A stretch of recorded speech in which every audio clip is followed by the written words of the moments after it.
Direct News TV. February 10, 2024. Want to go home, Nepalis fighting for Russia in Ukraine describe horrors. Kathmandu, Nepal, on a bitterly cold morning in early January, somewhere near Tokmak city in Ukraine's Zaporizhia region, Bimal Bundari began a risky journey to desert the Russian army he had been serving with. The 32-year-old Nepali national was with another compatriot who also was fighting for the Kremlin, in and against Ukraine. The two men knew that getting away from the Russians would be a dangerous task, but they concluded that the risk was worth it, when weighed against their chances of survival as soldiers in Moscow's savage war. Bundari was in touch with a Nepali agent in Russia through a relative. The agent and another people smuggler promised that they could design an escape plan. For $3,000 each, the two Nepali soldiers would be out. 3 days after Bundari and his friend shared their location, a man who spoke Hindi came with a driver and vehicle at the crack of dawn, picked them up and dropped them at an unknown spot that the traffickers claimed was near the Russian-Ukraine border. The man who spoke Hindi told them that handlers would be waiting to help them once they crossed over to the other side. So Bundari and his friends stomped through knee-deep snow in -19 degrees Celsius, -2.2 degrees Fahrenheit, temperature for 17 kilometers, 11 miles, in about 7 hours.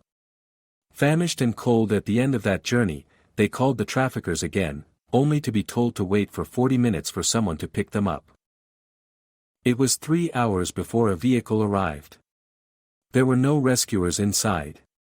Instead, it had a Russian border patrol team that handcuffed them and took them in the vehicle. They were jailed for a day, their passports seized before Bundari was taken to a health facility, suffering from hypothermia. It was our one and only chance to escape this brutal war and we failed, he told Al Jazeera, from his hospital bed. I do not want to recover, as soon as I get better, I'll be pushed to the front line. It is a fear that's gripping dozens, if not hundreds, of Nepali families. While Nepal's government does not have exact numbers of the country's nationals fighting as mercenaries for Russia, some analysts believe they may total as many as 1,000. At least 12 Nepalis have been killed in the fighting, and 5 others captured by Ukraine. Nepal's government is negotiating with Russia diplomatically for the repatriation of its citizens and the bodies of the deceased. The families of civilian-turned mercenaries are losing patience. On Tuesday, the families demonstrated outside the Russian embassy in Kathmandu, demanding that their relatives be sent back, dead bodies be repatriated, fresh recruitments be halted and compensation be offered for those killed in combat.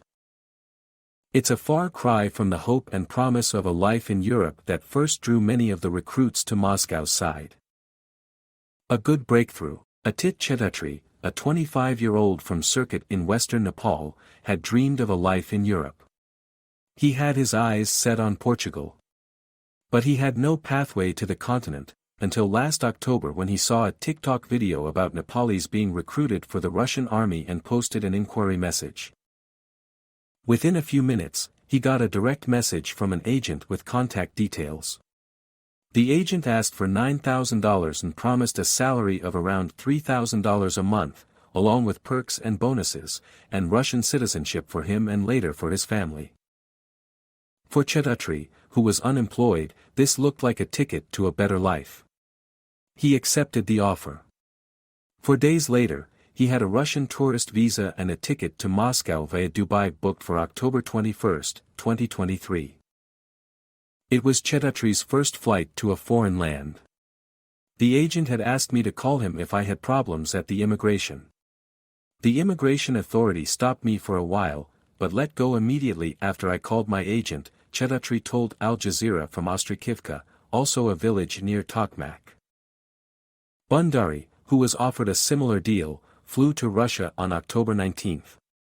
He had lived in Kuwait for 6 years previously but never managed to save enough to lift his family out of poverty.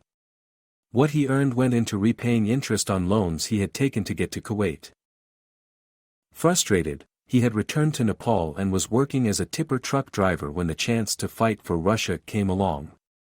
My family's economic condition is miserable, so I thought this would be a good breakthrough, said Bundari. He also connected with the traffickers via TikTok. They ran a travel agency in front of the Russian embassy in Kathmandu. On his way to Moscow via Dubai, Bhandari said he met close to 30 Nepalis waiting to board the plane to join the Russian army. Some were traveling from Kathmandu, while others were Nepali migrant workers already in the Middle East. When he landed in Moscow, he was received by a local agent, also Nepali. I was directed by the Kathmandu agent to give him $1,200 upon arrival. He took me to the toilet at the airport, and I gave him the money, said Bhandari. He was then dropped at a recruitment camp where he signed a 1-year contract to fight as a soldier. Like Bhandari, 36-year-old Bharat Shah could not resist the offer. In Nepal, he worked as a traffic policeman before leaving for Dubai, where he earned 2,400 dirhams, $650, a month. So when agents offered $3,000 a month fighting for Russia, he agreed. I told him many times not to go to Russia. He said it was a great opportunity to make more money and later settle there with his family. His father Kul Bahadur Shah told Al Jazeera over the phone from Kailali, in western Nepal. Initially, that opportunity appeared to be paying off. Shah sent 250,000 Nepali rupees, around $1,900, back, after going to Russia. But he was killed in battle on November 26. At home, his wife must now single-handedly take care of their 4-year-old son and a 2-month-old daughter whom he never saw. We were like their shield. Recruits say they received hardly any training before being sent to fight. While the traffickers had assured these civilians of a full-fledged, 3-month-long training program, they received less than a month of combat drills in the Rostov region in southwestern Russia bordering Ukraine. I had only seen a gun from a distance, I had never held it before, Chetutri told Al Jazeera. Another soldier, 34-year-old Ratna Karki *, was injured in battle and is currently in hospital. According to Karki, officers in his unit mostly send Nepali, Tajik and Afghan fighters to the front line. The Russians just commanded us from behind.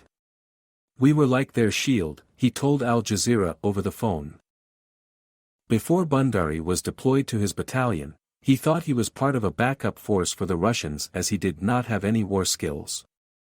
They, Russian commanders, even make us go and inspect enemy grounds, which is very scary, said Bhandari. I have killed so many, or else they would kill me, he said. We have to be on standby, it could be any time during the night or day. When they command, we need to go to the battleground, said Chetutri.